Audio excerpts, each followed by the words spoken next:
Eran as imaxes do lugar do accidente no que hai hoxe 58 anos morría Albert Camus.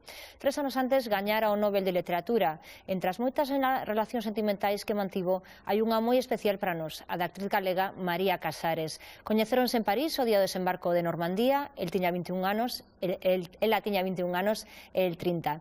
A súa historia de amor foi escrita en correspondencias e moitas cartas que acaban de ser publicadas este mesmo mes en Francia. Ce corps qui nous contient ne connaît pas les nôtres.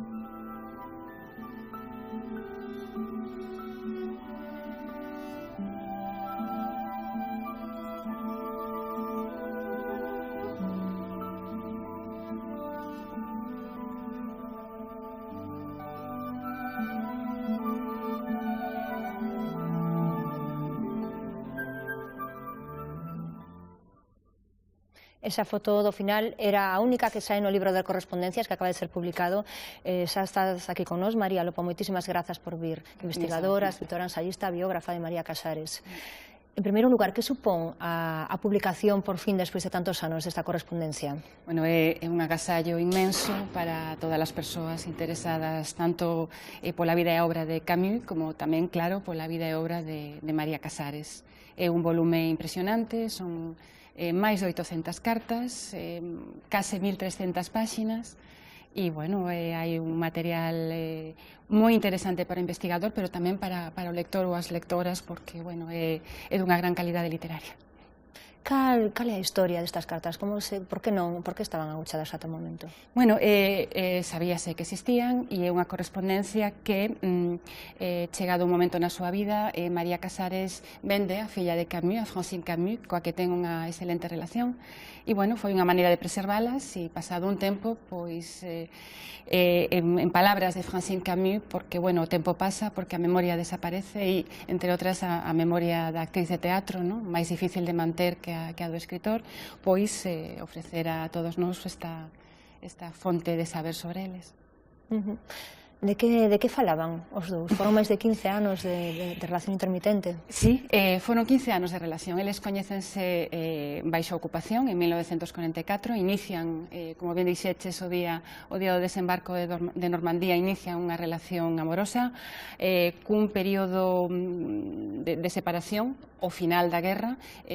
Albert Camus estaba casado con Francine Faure. Francine Faure estaba en Alxeria, ele estaba en Francia. Durante o período da guerra non se podían ver.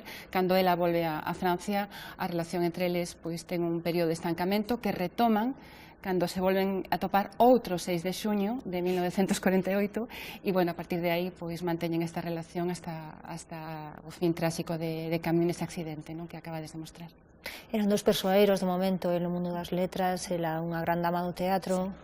E unha gran escritora, que se nos revela, bueno, ela xa escribira as súas memorias, Residente privilexiada, que publica en francés en 1981, pero bueno, escribe outras correspondencias, pero nesta se ve que, bueno, non é fácil escribirse cun Nobel, cun Premio Nobel de Literatura e que as túas cartas estean. É unha gran escritora, é unha correspondencia na que hai unha gran relación amorosa, chea de paixón carnal, de desexo, pero tamén de amizade, de moita ternura, e tamén de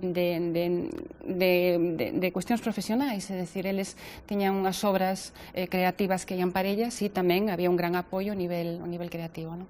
Hai un momento no que ele está recibindo o Nobel, ela está tamén recollendo un galardón en Bos Aires e os dous están pensando mutuamente, non? Iso é unha cousa moi bonita nas cartas e que hai unha gran armonía existencial. Ela di nas súas memorias que ela, dende que o coñece, nunca se sinte soa, e nas cartas escritas a miles de kilómetros de distancia ao mesmo día, hai como un diálogo, unhas respostas a unhas preguntas feitas no mesmo momento, non? Iso é moi bonito. E había outro tema, outra característica que lles unía, o exilio, non? Galicia era para María o que Alxeria era para Camus, e de feito na súa linguaxe amorosa hai moitísimas palabras, se queres, que teñen que ver con isto. Eles son a patria un do outro, son a terra común, e tamén, ademais deste vocabulario do lugar, na súa relación amorosa, está un vocabulario do lugar, e aí hai cousas tan fermosas como que el lle chama, por exemplo, a ela a miña fisterra, digamos que aí hai unha común vivencia. exuberancia dunha natureza, bueno, mediterráneo, atlántico, pero el sabe que ela é a súa fisterra, non? Moi bonito, sí. No teu libro que publicaches hai un ano, do uso o tempo das mareas, dino prólogo Ramón Villares, que a mí foi a patria persoal de María Casares. Sí. E os dous penso que compartían un lugar do amor, é dicir, fronte ao no lugar, ao exilio, ás dificultades das guerras sucesivas que ambos viviron, o lugar do amor para eles era probablemente a verdadeira patria. E como influenciou Casares en Camí? Bueno, cando a coñécense como espectadores mutuos, iso é bonito tamén, é dicir, a primeira vez que ela ve a ela representa unha obra de Deirdre, de Synge, e a primeira vez que ela o ve a ela está representando, el está representando, bueno, lendo unha lectura dramatizada dunha obra de Pablo Picasso, o Desexo atrapado pola cola. A primeira vez que se ven como espectadores mutuos. Despois vense nos ensaios da primeira obra de Camus que ela vai montar, o Malentendido, e ela atopa unha actriz para os seus textos. É dicir, el queda fascinado por esta maneira de decir tan innovadora, tan diferente, e el empeza a escribir máis para teatro e a querer montar pezas de teatro. Deixa un pouco ao lado a novela que era, digamos, sabía na que estaba nese momento. Pero Camus, de todas maneiras, é un home de teatro. Disfruta co teatro, pasa moi ben co teatro e atopa, pois, non só unha persoa que di os seus textos, sino que tamén o inspira. Hai un personaxe, por exemplo, no Estado de Sitio, obra que tamén naquela representa, que se chama Victoria, e o nome dela é María Victoria, e así asina moitas das cartas, como Victoria, o V ou MV.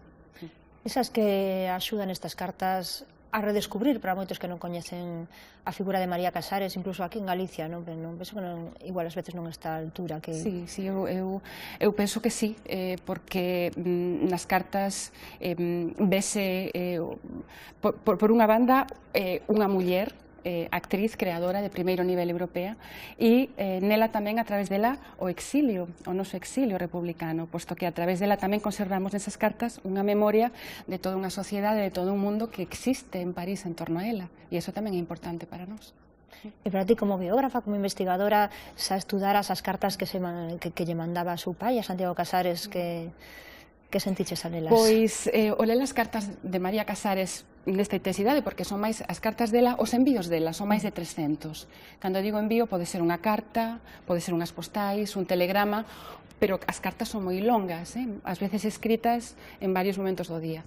Pois vexo que aprendeu moito nas cartas que escribiu o seu pai. Hai un estilo, unha maneira de escribir, unha ironía, moita retranca, que ten moito que ver cunha maneira de escribir tamén do seu pai. Iso tamén é moi bonito ver aí esa impronta e esa retranca, ese humor. Son cartas de moito amor e de moito humor tamén, por lo tanto son cartas moi cheas de vida e que tamén nos dan unha visión da sociedade do momento, do teatro do momento en París, do París desta época, onde todavía se podía alugar un coche de cabalos, non? É moi, claro, está cheo de referencias que creo que nos van a enriquecer a visión que dela temos aquí. Ela nunca volveu a Galicia? Non, iso parece, pero unha das cousas que se descubre, por exemplo, para que vexas para os investigadores nas cartas, pensábamos que non volver a España hasta 1976, despois da morte do dictador, pero fixo escala o seu avión en Madrid cando en 1957 vai a súa xira en América Latina, que é unha xira dun grande éxito. Pois escríbelle unha postal a Albert Camus desde Madrid, unhas horas, imagino que no aeroporto, pero bueno, é importante, e escríbelle a él. Que curiosa, verdade, as cousas que se poden descubrir nunha relación epistolar. Cousas que non as leva o vento como agora. Moitísimas grazas, María, como sempre un placer descubrirnos estes segredos de María Casares.